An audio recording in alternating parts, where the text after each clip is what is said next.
Hi mga kasoldering! So for today's video, ang ipapakita namin ngayon ay Step Stereo Microscope Water-Run XTX-3C. Rhea, ano nga pala ang mga specs ng ating microscope? Number 1. Sharp stereo erect image over a wide field of view. Number 2. 45-degree inclined binocular head with locked eyepiece. The left ocular tube with diopter adjustment, positive or negative 5 dp. The interpupillary distance is between 55 to 75 millimeter. Number 3. 3 kinds of 180-degree rotational objective ion. 1 times by 2 times, 1 times by 3 times, or 2 times by 4 times. Number 4. XTX-3 ABC series supplied with pillar style stand. Number 5.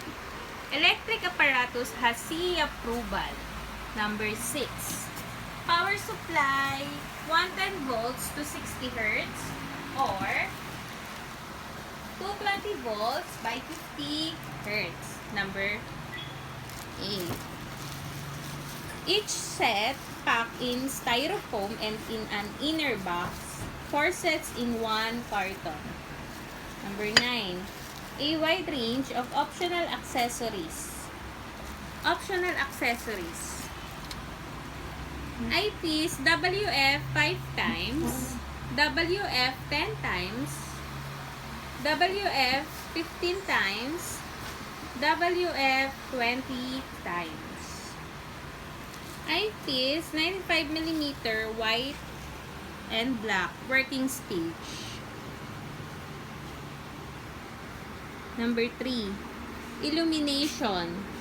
1. Incandescent lamp 12 volts, 10 watts. Number 2, halogen lamp, 12 volts, 10 watts. Number 3, high brightness LED lamp. Number 4, digital camera. Number 5, dark field attachment and jewel tweezer for XTX-3C. Number 6, wooden case or aluminum carrying case. So, ang specification ng ating XTX-3C, ang eyepiece niya ay WF 10 times, ang objective 2 times 2, 4 times. Ang working stage, eyepiece 95 frosted glass. Ang illumination niya, incident illumination and transmitted illumination.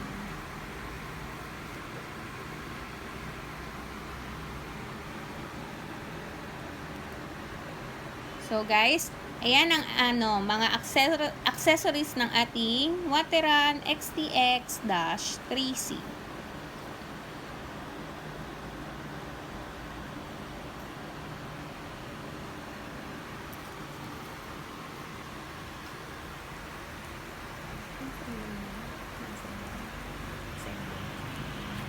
So guys, try naman natin siyang i-test.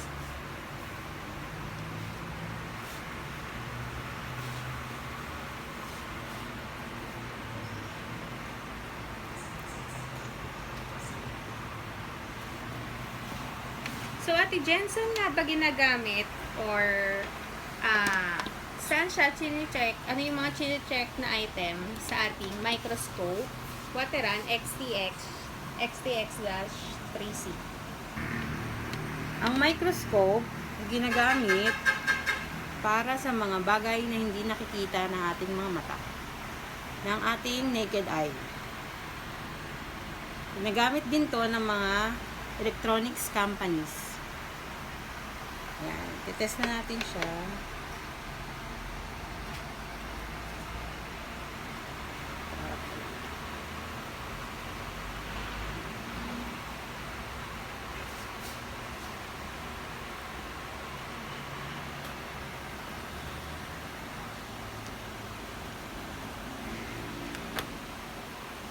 Yan.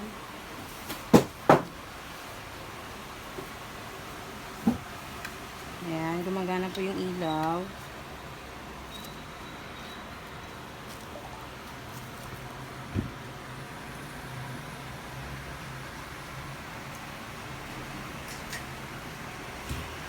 I-adjust lang po natin siya para pag tinignan po natin yung ating sisilipin sa microscope na malinaw.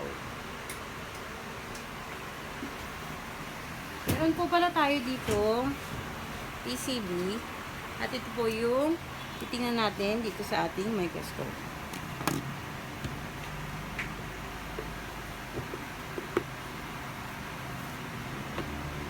Papalitan po natin siya ng ating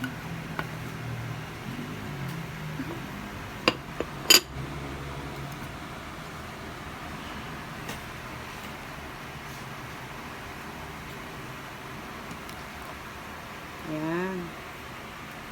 Ayan, makikita na po natin siya ng malinaw.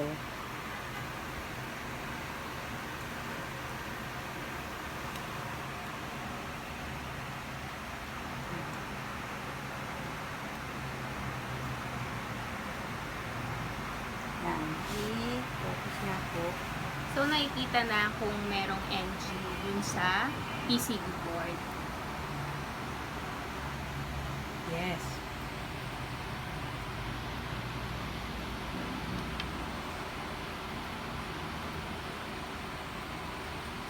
So, guys, kung nakikita nyo, Malinaw na siya.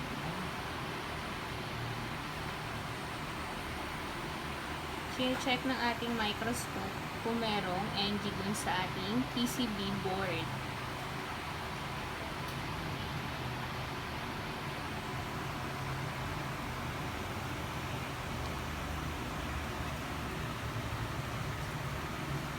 So, Rhea, what is the use of step stereo microscope in electronics? A step stereo microscope, also known as a dissecting microscope or zoom stereo microscope, is widely used in the field of electronics for various applications.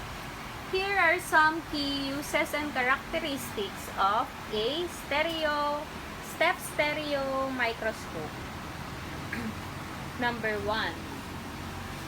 Observation of electronic components. A step stereo microscope allows for detailed examination of smaller electronic components such as circuit boards, chips, connectors, and solder joints. The microscope provides a clear and magnified view, enabling technicians to inspect for defects, soldering quality, and other issues. Number 2. Surface inspection. The microscope is used to observe the surface of electronic materials, including metal surfaces, coatings, and finishes. It helps in detecting surface irregularities, scratches, corrosion, and other imperfections that may affect the functionality of electronic devices.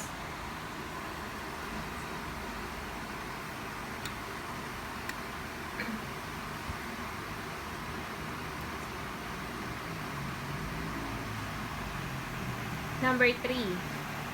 Assembly and quality control.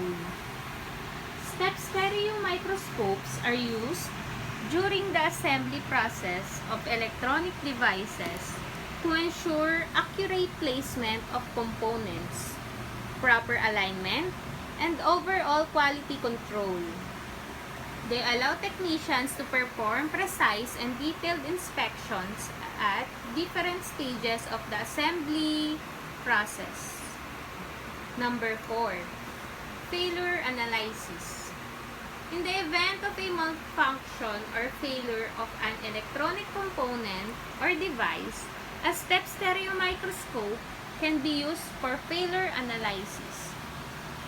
It helps in identifying the root cause of the failure by examining the internal components, connections, and potential defects. Number 5. Soldering and rework. stereo microscopes are essential for soldering and rework processes in electronics.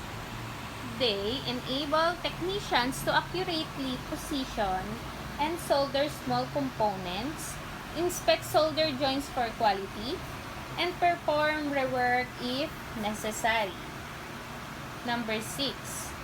Documentation and record keeping. The microscope's ability to provide high-quality magnified images makes it valuable for documentation and record-keeping purposes.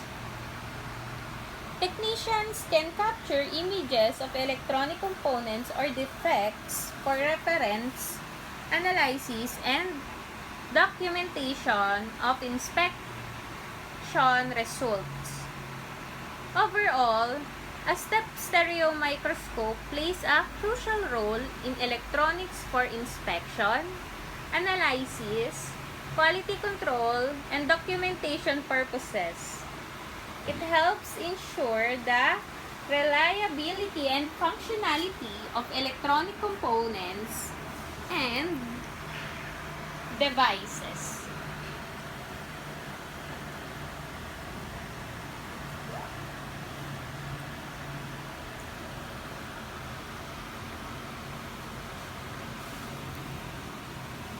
So guys, ayan ang ating step stereo microscope Quateran XTX-3C. So guys, please subscribe our YouTube channel and our TikTok account. Yun lang. Maraming salamat!